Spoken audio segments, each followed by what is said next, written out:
Paramashivoham. Om Nitya.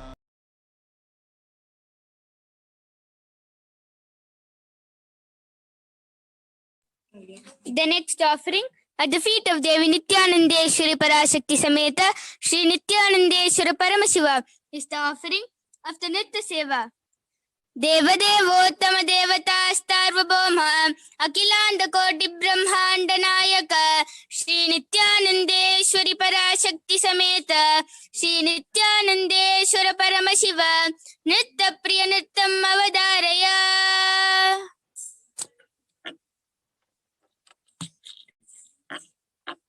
Takatari kukundana kita takati.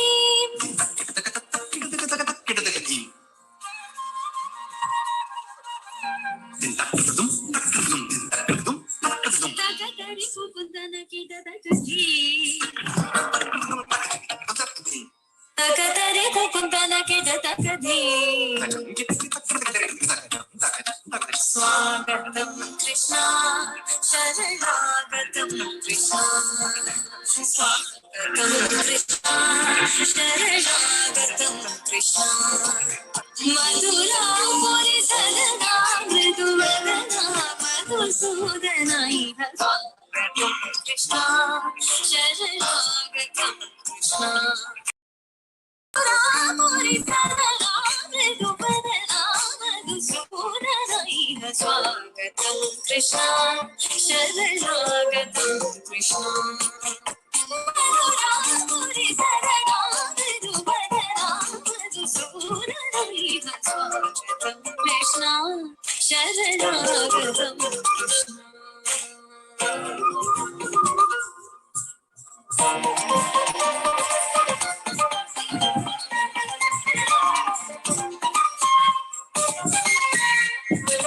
Bhogadapta sulabha supushpagandha kalava. Bhogadapta sulabha supushpagandha kalava. Kasturi tilaka mahima mama kandananda bhovagandha. Swagatam Krishna.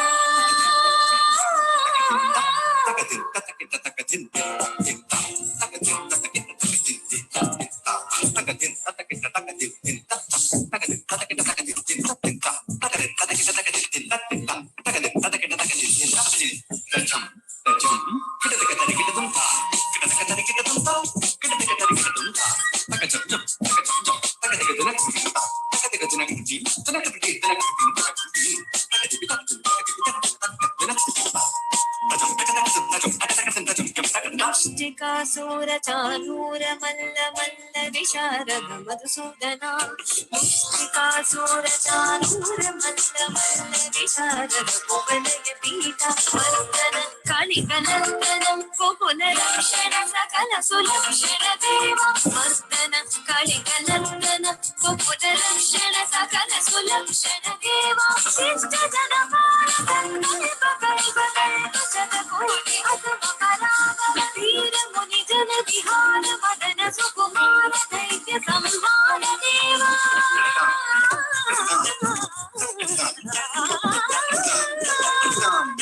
Veera muni jana vihara madana sukumara daitya samhara deva. Madhura madhura nadi bhagata sahasa bija yugati jana manasa pujita. Madhura madhura nadi bhagata sahasa bija yugati jana manasa pujita. Sharanagatam Krishna. Swagatam Krishna. Krishna, Sharanagatam Krishna. Swagatam Krishna. Sharanagatam Krishna. Swagatam Krishna. Sharanagatam Krishna. Swagatam Krishna. Sharanagatam Krishna.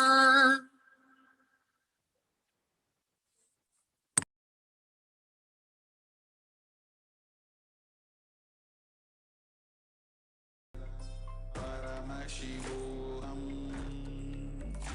Om Nityananda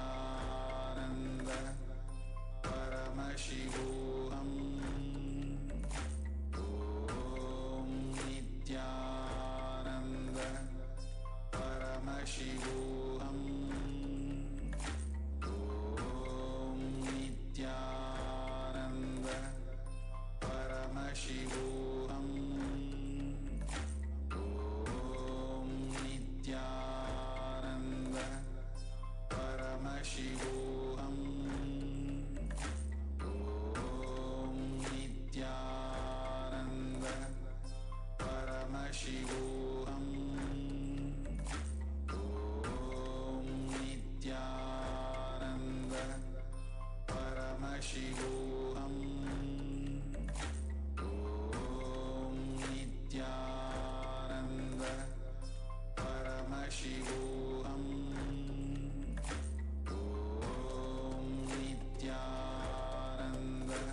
Paramashivoham.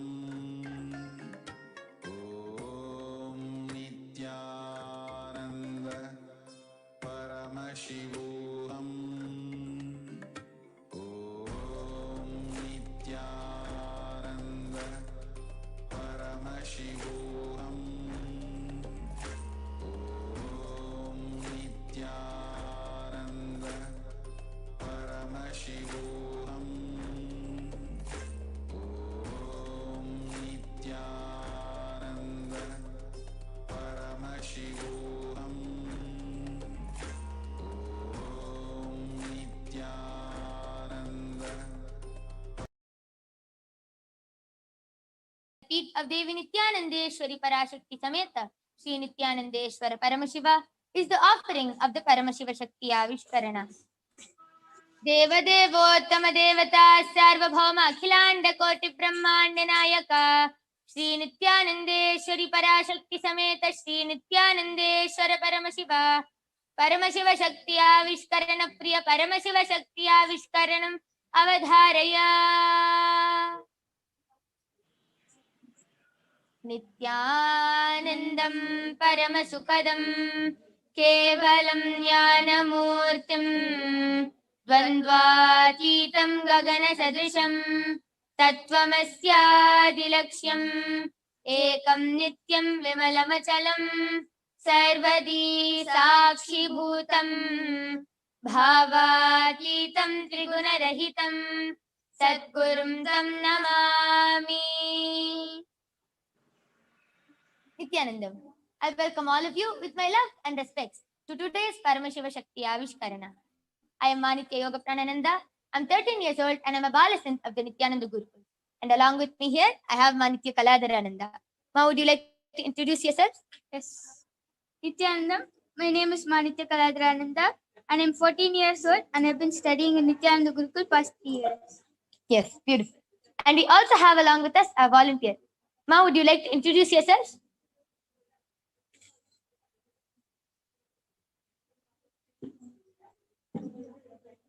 Yes, Ma, please introduce yourself. Ma Babita Nithyanandam, can you please introduce yourself?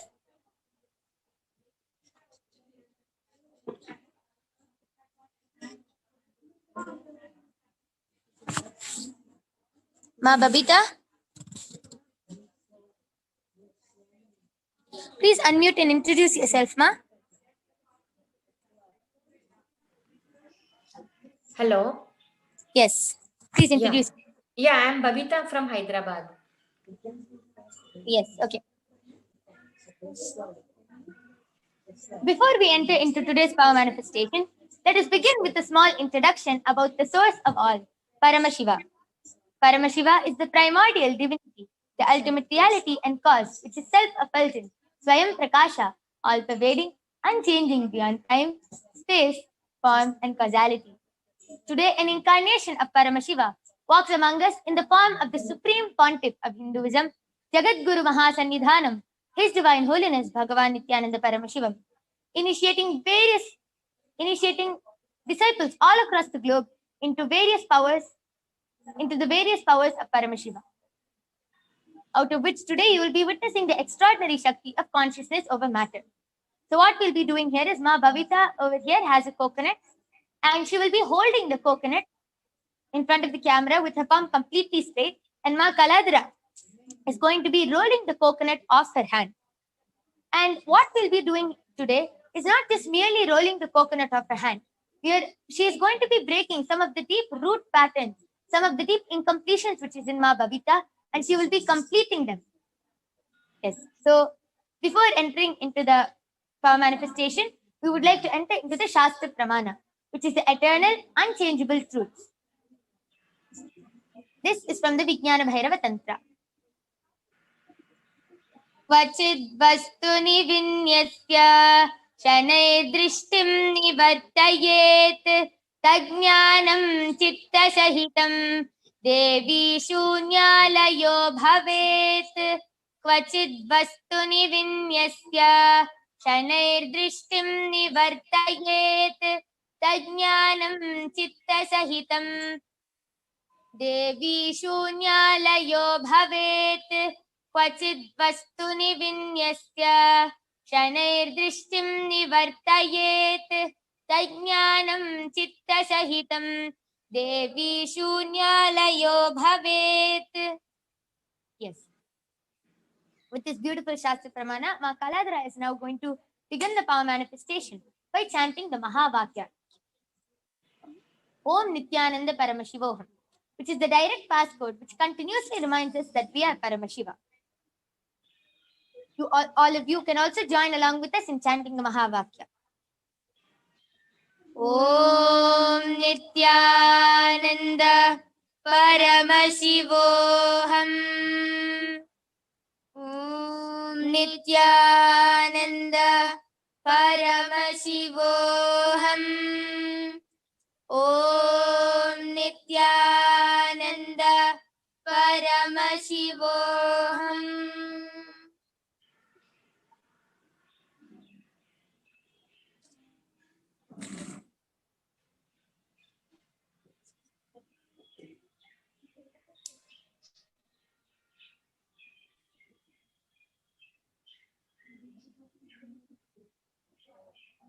Yes, as Ma Kaladhara manifests, I would like to share the Apta Pramana, which is the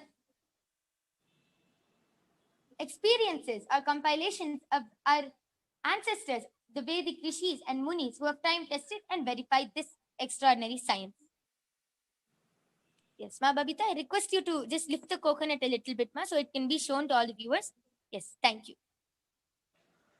The Apta Pramana for the power of consciousness over matter goes back to the time of Dwapara Yuga of Sri Krishna. When Sri Krishna was born, his father Vasudeva wanted to take him to his friend Nanda, as in Mathura, King Kamsa was waiting to kill Sri Krishna. And as Vasudeva took Sri Krishna to his friend, he had to cross the river Yamuna. And he just connected with the divine and requested River Yamuna to part and give way for him to walk across. And immediately, simply River Yamuna just parted and leaving a sandy track for him to cross over with Sri Krishna and take Sri Krishna safely to the other side.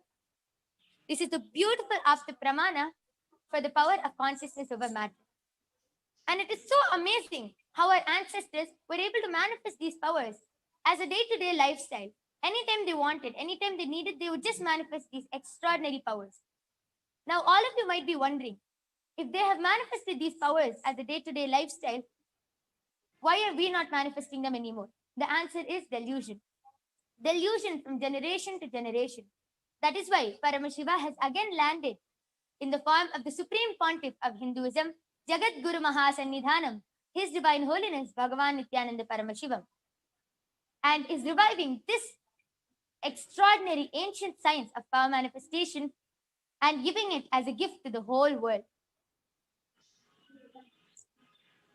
Yes, the coconut has rolled off Ma Babita's hand. Okay, so it's still there. Okay, I request you to show it in the camera, Ma. Please do not move your hand. I request you to keep your hand completely still, completely flat, and to not move your hand from the camera, Ma.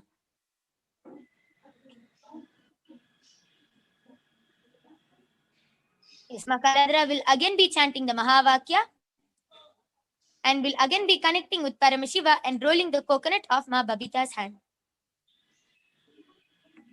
Om Nithyananda Paramashivoham. Om Nithyananda Paramashivoham. Om Nithyananda Paramashivoham. Om Nithyananda Paramashivoham. Om Nithyananda Paramashivoham. Om Nithyananda Paramashivoham.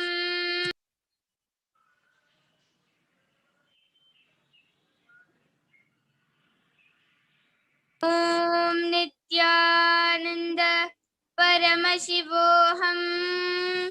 Om Nityananda Paramashivoham. Om Nityananda Paramashivoham. Om Nityananda Paramashivoham. Om Nityananda Paramashivoham. Om Nityananda Paramashivoham. Om Nityananda Paramashivoham. Om Nityananda Paramashivoham. Om Nityananda Paramashivoham. Om Nityananda Paramashivoham. Om Nityananda Paramashivoham. Om Nityananda Paramashivoham. Om Nityananda Paramashivoham.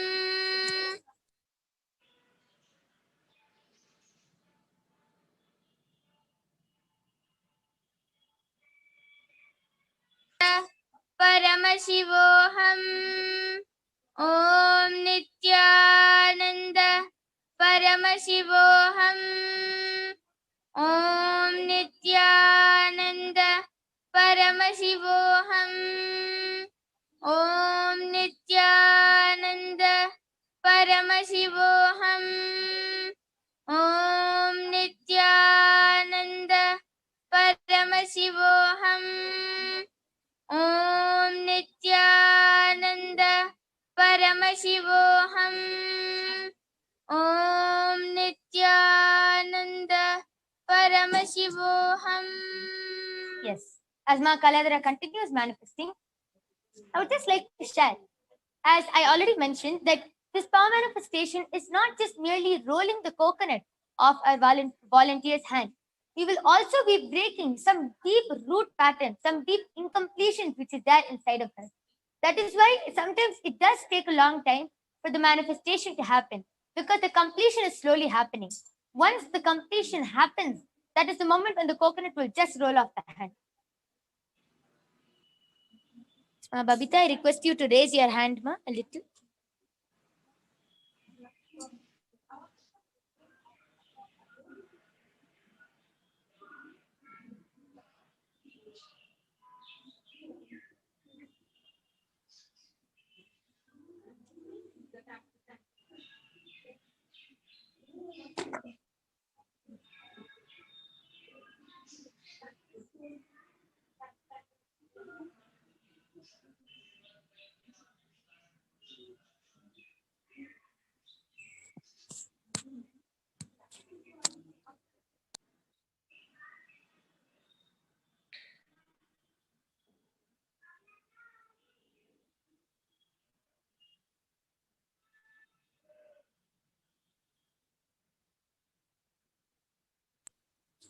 Yes, as Ma Kaladhara manifests, I would like to also share my own experiences of manifesting this extraordinary Shakti of consciousness over matter.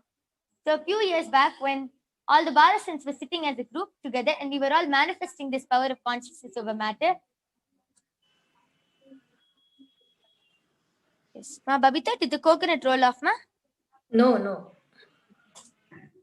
Yes, I request you not to move your hand, ma. As the power manifestation is happening, we should not move our hand. Should keep it stable and let Paramashiva flow. I request you to please keep your hand completely stable, and I request you to raise your hand a little.